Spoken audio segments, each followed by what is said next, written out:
Bonjour Cécilia Attias. Bonjour. Bonjour Louis Sarkozy. Vous étiez la femme et le fils du président de la République. Quand votre père est entré à l'Élysée, Louis, vous aviez 10 ans. Vous aviez d'ailleurs déjà été enfant dans des ministères, à Bercy, à Beauvau.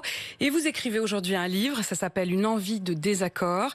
Et votre livre, c'est un échange de lettres presque à l'ancienne. Vraiment cette relation épistolaire. Elle commence par mon chéri, la plupart du temps, quand c'est vos lettres, Cécilia. Elle commence par maman, évidemment, quand c'est les vôtres. C'est un appel au dialogue, à l'écoute, à la tolérance, et vous abordez de nombreux sujets, la religion, la politique, le féminisme. Mais d'abord, un paradoxe, parce que vous culpabilisez tout au long de votre livre parfois sur le fait d'avoir beaucoup exposé votre famille, votre couple, avec parfois des conséquences difficiles, le dites-vous, sur le moment, pour vos enfants. Et puis là, vous nous invitez à nouveau à votre table. Vous nous invitez presque au pied du sapin de Noël, parce que vous nous racontez aussi ces moments-là. Vous parlez, vous, dans vos lettres, Louis, de Nicolas, Richard, Alex, David, Marie-Jeanne, Judith, vos autres enfants. En fait, vous partagez à nouveau votre intimité, presque comme si, au-delà de la culpabilité, on vous avait manqué. Ce lien vous avait manqué. Alors j'aime beaucoup cette présentation, je la trouve très jolie et très vraie, très proche de la vérité. En fait, on a essayé d'établir un dialogue entre deux générations, entre une mère et son fils, et montrer que c'est possible, malgré tous les problèmes qu'on peut rencontrer intergénérationnels. Une éducation différente, un mode de vie différent. J'étais élevée en France, il a été élevé plus aux États-Unis.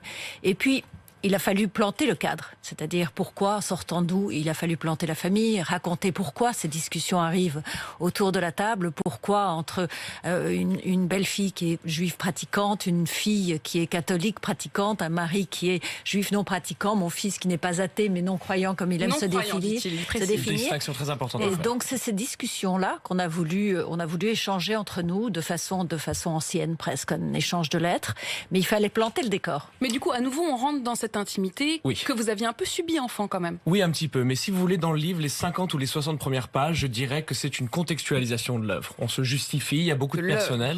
Oui, si vous me permettez le terme. Du livre, oui, parce que ces conversations, en vérité, se passent vraiment dans la salle à manger. Et donc c'est ça qu'on a essayé de transcrire dans le bouquin. Et après les 50 ou les 60 premières pages, il y a l'entrée dans le vrai débat des idées. On rentre dans le cœur du débat, d'abord sur la religion, après sur les femmes, sur le libre arbitre, etc. Donc j'invite le lecteur à passer le premier cap, si ça l'intéresse moins, bien sûr. Qui est en quelque sorte la méthodologie. On pose en effet la méthode. Vous vivez aux États-Unis, vous êtes parti de France il y a plus de 10 ans. Avant de parler de vos échanges, j'aimerais vous soumettre un certain nombre de ces questions qui sont effectivement au cœur de questions de religion, de féminisme, de politique. Vous qui êtes en France finalement que quelques jours de temps en temps, et puis là au moment de la sortie de votre livre, quand vous voyez le climat qui règne en France, notamment à la croisée de ces questions de religion, de féminisme, d'éducation, la question sur le voile qui s'est à nouveau imposée par exemple depuis 2 semaines, est-ce que tout étant parti d'une phrase de Jean-Michel Blanquer qui dit « le voile n'est pas souhaitable parce que ce qu'il dit de la condition féminine n'est pas conforme à nos valeurs ». Est-ce que vous partagez cette idée-là, Cécilia Attias ? Je pense qu'on est vraiment à un tournant.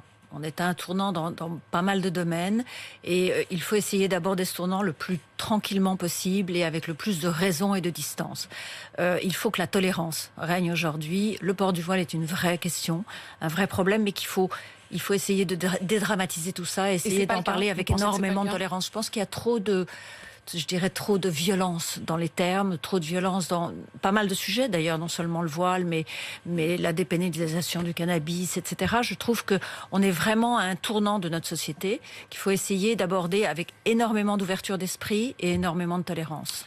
Et vous ? Vous savez, sur le sujet du voile, ce sujet qui est si nucléaire, pour reprendre l'expression qu'on utilise dans le livre, moi j'ai un problème quand je vois des policiers français essayer de légiférer le port du voile, même si j'ai mes opinions sur la vue de la femme de l'islam. Mais je ne vois pas comment on peut accepter que le gouvernement essaie de légiférer là-dessus. J'ai un vrai problème là-dessus. Donc il ne faut pas légiférer ? Non, je pense que ça revient à la liberté individuelle. Mais ce que vous dites, c'est que le voile, il dit quand même quelque chose de la relation homme-femme ? Oh bah oui, mais vous savez, vous devez inviter quelqu'un qui est beaucoup plus expert sur la matière, sur le sujet. Mais vous avez décidé de vous emparer de ces sujets, de vous-même. Absolument, dans notre contexte et entre 2 générations. Mais vous, justement, avec votre génération et puis avec le regard aussi depuis les États-Unis, vous dites que cette société aujourd'hui en France, elle est aussi délétère? Oui, s'il y a une valeur aux États-Unis qui est vraiment cardinale, c'est la liberté individuelle. Et moi, si je me rapproche d'une étiquette, même si je les aime pas trop, c'est celle de libéral, de l'ancien terme. Et je pense que les femmes ont le droit de mettre absolument ce qu'elles veulent. Vous seriez plus américain alors? Non, mais moi j'aime bien l'étiquette de franco-américain. Vous savez, mais je n'ai pas la citoyenneté américaine. Je suis français avant tout. Mais vous dites d'ailleurs, Cécilia Attias, dans le début de votre livre, vous dites que l'un des objectifs de ce dialogue, vous dites pourquoi la société dont je rêvais enfant s'est-elle transformée en communauté qui refuse de dialoguer ou le font par agressivité interposée. Quand vous arrivez en France, est-ce que vous avez le sentiment que... J'ai l'impression que les vrais sujets, on les aborde sans la raison, sans la tolérance, sans la distance. Le port du voile, c'est un vrai problème. C'est vrai que ça me pose un problème de marcher dans les rues et de voir des femmes voilées. Mais si je vais en Arabie Saoudite, ça me paraît normal que je respecte ce qu'ils souhaitent et je porte la baya. Donc je pense qu'il faut savoir raison garder, il faut savoir essayer de remettre dans le contexte un petit peu tous ces problèmes-là. Et c'est vrai que c'est compliqué, c'est difficile d'y mettre trop de passion. Les États-Unis, pour ça, sont beaucoup plus ouverts. C'est-à-dire que les États-Unis... Vous hésitez, vous n'avez pas envie de couper votre mère. Hein. Non, pas du tout. Moi, je vois très bien à quoi il veut réagir. C'est pour ça que j'essaye d'aller vite pour l'empêcher de rebondir. C'est ça, on sent un petit jeu. On est entre amis ici, c'est intime. Oui. Non, mais la question d'agressivité politique dans le livre, je pense qu'elle fait surtout référence à l'agressivité qu'on voit notamment dans les universités du nord-est du pays, où il y a un vrai problème sur le libre-échange. Il y a un vrai problème. Les étudiants disent qu'on marche sur des œufs, qu'on peut pas s'exprimer. Il y a des... Je voudrais y revenir parce que vous le dites d'ailleurs dans le début de votre livre. Vous racontez ce climat d'autocensure dans votre université à New York. Vous avez été confronté à des cours de biologie qui ont été interdits, racontez-nous. Alors pas moi, mais ça c'est sorti dans les journaux. Il y avait une biologiste, une femme d'ailleurs, l'ironie de la chose, qui a été huée. Il y avait des manifestations quand elle faisait ces interventions parce qu'elle expliquait, je crois que le chiffre, je ne suis pas expert, hein, loin de là, mais c'est 6500 différences biologiques entre le corps d'une femme et le corps d'un homme. Et tout ça a été très mal pris de ce qu'on appelle la troisième vague des féministes qui n'a pas apprécié ça du tout.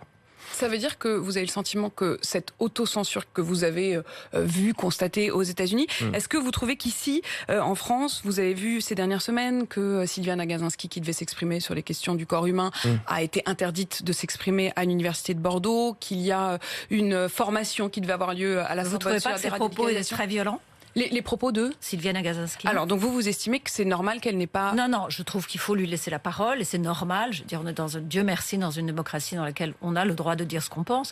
Mais je reviens à ce que je disais tout à l'heure. Vous ne croyez pas qu'il faut essayer de raison garder et d'essayer de mettre moins de violence et d'agressivité, de termes qui peuvent frapper, qui peuvent choquer, qui peuvent faire du mal à des gens? Pour vous, elle-même avait provoqué en quelque sorte cette violence? Mais bien sûr, moi, ce sont des propos qui sont tellement disproportionnés et tellement loin de ce que ça devrait être. Mon Dieu, mais comment est-ce qu'on peut accepter des propos comme cela? Donc laissons-la parler, mais il faut peut-être qu'elle réfléchisse un petit peu. Alors, il n'y a pas de désaccord là-dessus. Et puis on est d'accord avec n'importe quel propos. Je reviens sur l'intervention de Gaspard Koenig il y a quelques jours sur l'antenne de Mouloud Achour que j'aime beaucoup, et il dit mais vous savez, même les pires déclarations, même les islamophobes, etc., il faut les laisser parler parce que est-ce qu'on a si peu confiance en la raison humaine qu'on ne peut pas débattre avec ça? Enfin, c'est quand même pas difficile de débattre avec un raciste ou un islamophobe. Justement, sur cette question de PMA et de GPA, c'est un des points sur lesquels vous avez beaucoup évolué, vous le dites, Cécilia Sarkozy. Vous êtes aujourd'hui non seulement favorable à la PMA, mais aussi à la GPA, qui est légale aux États-Unis. Alors, elle est légale aux États-Unis. Je pense, en France, le débat est extrêmement difficile. On est en plein dedans. Là encore. On revient. C'est un des tournants importants de notre société. Aux États-Unis, tout ça a été géré, réglé. Et je ne pense pas que ça fasse des gens extrêmement malheureux. Ce que je veux dire, c'est qu'il faut faire très attention parce qu'il y a beaucoup de questions qui se posent, des questions d'identité, etc. Mais quand on voit des familles qui sont des familles nées de la GPA et qui sont tellement heureuses et qui vont tellement bien, est-ce que c'est pas le plus beau, la plus belle récompense et la plus belle des réponses? Donc pour vous aussi, il faudrait non seulement autoriser la PMA, mais aussi la GPA? Non, moi je réserve le droit d'être déchiré sur le sujet. D'un côté, je pense que la question c'est le consentement individuel. Et j'ai du mal à voir que le gouvernement censure, même après le consentement de tous ces individus. Mais de l'autre côté, je n'ai pas envie de voir que seulement les couples qui aient accès à la réserve monétaire puissent accéder à ces services-là. Il y a un autre point sur lequel vous avez évolué, et vous avez évolué là-dessus grâce à votre fils, c'est la légalisation du cannabis. Vous êtes pour maintenant? C'est pas que je suis pour. Qu'est-ce qu'il m'a fait? Qu'est-ce que vous... Il m'a sorti on des choses. On en parle. Vous avez partagé avec elle, mais parce que vous dites que vous fumez vous-même. J'aurais bien aimé. Alors c'est pas du tout pour ça que je supporte ça. Ça m'est arrivé 3 ou 4 fois, mais sans exception. Les idées restent les mêmes. Vous savez, dans ce livre notamment, les idées sont bien plus intéressantes que les individus. Mais la première conversation qu'on a eue là-dessus, tu t'es buté. Ça veut dire que je parlais à un mur. Et c'est vraiment ça la beauté de la conversation. C'est après on continue, on sort des arguments, on s'envoie des articles, on se recommande des livres, et petit à petit, et c'est le crédit de ma mère, elle a changé d'avis là-dessus, et j'en suis un petit peu fier. Et je suis un peu le résultat d'une éducation qui était très stricte à mon époque. Voilà, mes parents nous avaient présenté ça en disant la mort est au bout, où il n'y a pas de solution, et puis tout dans le même sac. C'est-à-dire on mettait le cannabis à côté du LSD, à côté de la cocaïne à l'époque. Tout ça faisait une seule et même poche dans laquelle, si on mettait le doigt dedans, on allait mourir. Et puis, c'est vrai que Louis m'a expliqué un certain nombre de choses, force d'arguments, et ça, c'est exactement les discussions dans lesquelles nous parlons dans le livre. C'est que, à force d'en parler et d'essayer de me raisonner, de me montrer des arguments et de me parler notamment du Portugal où c'est dépénalisé et les résultats qui en découlent. Il y a presque une pédagogie dans votre livre, parce qu'on avance de lettre en lettre pour voir aussi l'évolution de votre raisonnement et parfois de vos positions. Il y a un point sur lequel vous partagez les mêmes doutes, ou en tout cas on sent poindre une forme de malaise, c'est sur MeToo et le féminisme. Alors là, étonnamment, vous qui êtes une figure aussi de femme, on vous a suivi comme voulant être une femme assez libre, vous refusez le terme de féministe. Je trouve qu'il peut être caricatural. Moi, je suis pour une égalité totale. Le fameux plafond de verre avec travail égal et salaire inégal, c'est pas pour moi. Je pense que aujourd'hui, j'aimerais qu'il y ait une égalité totale et que ça soit les compétences qui soient la différence. C'est-à-dire, on invite quelqu'un. Je me rappelle de tous ces panels dans lesquels je suis invitée, que de femmes. Le dernier dans la journée, la plus petite pièce, parce qu'il faut un panel de femmes pour se donner... Le sujet, c'est les femmes. C'est les femmes. Pour se donner bonne conscience. Exactement. Aux femmes. Voilà, pour se donner bonne conscience. Non, j'aimerais que ça n'existe plus. Je voudrais simplement que les femmes soient comme les hommes, dans des panels qui soient mixtes, et qu'on invite les femmes pour leurs compétences. Que ça soit même pas une question. Bien sûr que ça soit même pas une question. Pas pour leur sexe, uniquement ça me rappelle la phrase de Mary Stuart que j'aime beaucoup, qui dit, elle dit, je ne veux absolument rien savoir sur les droits de la femme et je ne veux rien savoir sur les droits des hommes. Tout ce que je veux savoir, c'est les droits humains. Il y a très longtemps déjà. Donc. Sur le mouvement MeToo, sur cette libération de la parole des femmes, qui est née d'ailleurs aux États-Unis où vous vivez, là aussi, vous trouvez que ça va peut-être un peu trop loin. En tout cas, vous avez une sorte de distance et d'inquiétude. Je pense que c'est bien qu'à un moment donné, les gens aient parlé. Et qu'on ait raconté ce qui s'est passé, et qu'on ait réussi à régler, pas à régler, mais en tout cas à rentrer dans ce problème qui est un vrai problème. Et aux États-Unis, ça prenait des proportions absolument incroyables. Mais maintenant, c'est comme un balancier. J'ai l'impression qu'on est parti de l'autre côté. Un côté peut-être trop excessif. Écoutez, quand une femme est engagée dans une société aux États-Unis, elle signe un papier comme quoi elle n'aura pas de réunion tête-à-tête avec son patron sans qu'il y ait une tierce personne. On lui explique qu'il ne faut pas qu'elle prenne un ascenseur s'il y a un homme et si elle est seule avec cet homme. Enfin, moi, je fais confiance aux femmes. Il faut simplement essayer maintenant de revenir à une simple raison. Et vous, avec votre génération, avec vos relations avec les femmes, la drague, est-ce qu'aux États-Unis et en France, puisque vous dites effectivement comme si les États-Unis nous avaient devancés et avaient été trop loin avant nous, est-ce que ça vous le ressentez? Absolument, absolument. Alors j'ai aucune victimisation, aucune exagération. Tout cela, c'est des dérives et on parle de ça dans le livre comme des dérives. Déjà, on souligne la fraîcheur d'un mouvement comme MeToo. Des hommes en position de pouvoir se font rappeler à l'ordre. Tout ça est assez exceptionnel. Mais après, je vous dis déjà, c'est dur d'aller essayer de draguer une jolie fille dans la rue. On a les mains moites, on a les jambes qui tremblent. Enfin, tout ça est vachement compliqué, mais en plus, si on doit craindre que le moindre compliment, que le moindre droit d'opportunité peut être caractérisé de quelque chose qui n'est pas du tout une agression ou n'importe quoi, c'est désastreux. On arrête de se parler alors. Parce que j'ai été assis dans des cours d'université où on m'a dit qu'un compliment qui n'était pas qui n'était pas le bienvenu, ça consistait une agression sexuelle. Et ça, c'est insupportable. Vous vous êtes retrouvé dans des situations où vous vous êtes dit, j'ai été trop loin, ou en tout cas, elle a l'impression que j'ai été trop loin. Non, mais rien que le fait de se poser la question, ça souligne le problème. Parce que c'est très clair ce que c'est une agression sexuelle. On ne devrait pas, si on n'a aucune de ces intentions néfastes et assez dégueulasses, se douter nous-mêmes de ce qu'on est en train de faire. Je veux dire, la drague, c'est très compliqué, c'est très stressant, etc. Mais si on rentre dans le débat en disant c'est peut-être une agression, là, on ne se parle plus. Et même de ça, vous parlez entre vous, de la drague. Oui, parce que le sujet de ce livre, c'est la conversation et c'est le désaccord. Et on s'est fait la remarque il y a quelques jours. D'ailleurs, il y a très peu de tabous entre nous. Et c'est très bien comme ça. Vous savez combien d'enfants rêvent d'ouvrir une conversation avec leurs parents et puis parfois parce qu'il y a un drame qui se passe.